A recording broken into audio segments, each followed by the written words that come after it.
ሶስተኛው የዓለም ጦርነት በምን እንደሚነሳ ሰማሽ? ማዕረግ አለሽ? የለኝም። የኔን እንካፈላለን።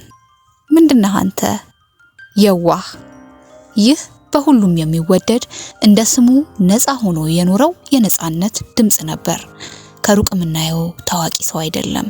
በሆነ መልኩ አስተዳደጋችን፣ ኑሯችን፣ ህይወታችን ለዛ ባለው መልኩ የሚገልጽ የሁላችንም የቅርብ ሰው ነበር። በዘር፣ በሃይማኖት፣ በፖለቲካ የተለያዩ ሰዎች በአንድነት የሚወዱት ተወዳጁ ሳቂታው ነፃነት በተለያዩ አጋጣሚዎች ስለ ልጅነቱ ስለ እናቱ ተናግሮ የማይጠግበው ይህ ሰው እየሳቀ ሁሉም ከማይቀርበት ሩቅ ዓለም ዛሬ ሄዷል።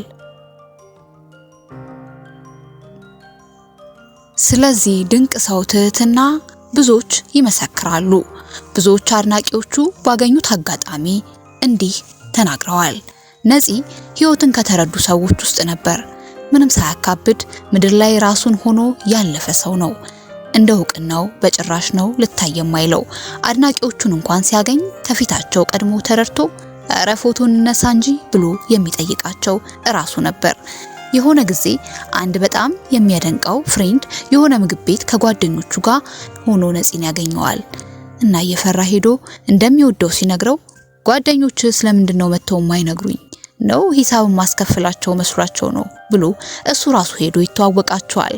ከዛም ስለ ባህሪው ምናምን እያወሩ ከቆዩ በኋላ አስተናጋጁን ሂሳብ ሲሉት ነፂ ከፍሎ ወጥቷል ይላቸዋል። ደግሞ በሌላኛው አጋጣሚው ይህ አድናቂው ያገኘዋል። ደግሞ ሌላ መንገድ ላይ ብዙ አርቲስቶችን አግኝቼ አውቃለሁ። የማደንቃቸውን ሄጄ ሰላም ብዬ እንደማደንቃቸው ነግራቸዋለሁ። አብዛኞቹ ኮስታራ ናቸው፣ ሌሎቹን አይቼ አልፏቸዋለሁ። የነፂ ግን ሌላ ታሪክ ነው። እኔ እንዲሁም ጓደኞቼ ሆነን ወክ ያደረግን ነፂን አያት አካባቢ ወደሚገኝ ስጋ ቤት ሲገባየ ነው።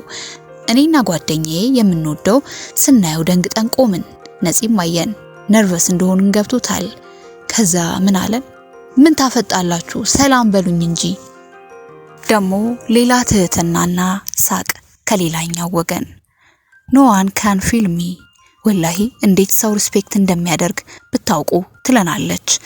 እንዴት ስርዓት እንዳለው ብታውቁ።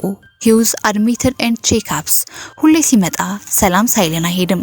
አምና ረመዳን ላይ ራሱ ቴምርና ሳምቡሳ ካላመጣሽ ብሎኝ ሳመጣለት እንክት አርጎ በላና ሐሊም ለቀጣይ አመቱም ያድርሰን አለ። ወላሂ መቼም ማረሳው በቃ የቤተሰብ አካል ነው የሚመስለኝ። ደግሞ ማለት ነው እንደ ሌላ አርቲስት አይደበቅም ነበር። በቃ ወክ ሊያደርግ ሲነሳ ሁሉም ክፍል እየገባ ፈጣሪ ማራችሁ ይል ነበር። he so kind ነፂዬ ኔውዋ አንድ ቀን ራሱ የሆነች የሌላ ፔሸንት አስታማሚ መታ ምን እንዳለችው ነፂ ረፍት አድርግ በጣም ነው ምንወድ ምንፈልግ አለችውና ይሄን ያህል ነው የህዝብ ፍቅር ያለው።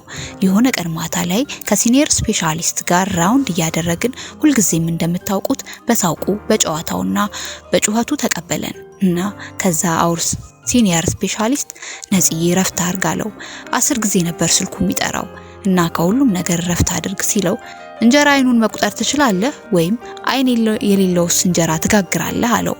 ለኔም እንጀራዬ ነው። ሳቅ፣ ጨዋታ፣ ጩኸት በቃ የሚገርም አሳቢ በቤተሰቡ ተወዳጅ ነፂ መቼም የማንረሳው። ቫይታል ሳይን ግፊት፣ ስኳር ቼክ ሳያደርግ ላደርግ ስገባ ወንድሙ እይ ሲስተር እግሩ አበጠ ሲለው ታዩ ብሎ ይስቃል። ስናየው ካልሲው ስለያዘው ነበር። በቃ በትንሹም በትልቁም ነበር የሚጨነቁለት እና በጣም ከልቤ ነው ያዘንኩት። ነፂ መልካም ሰው።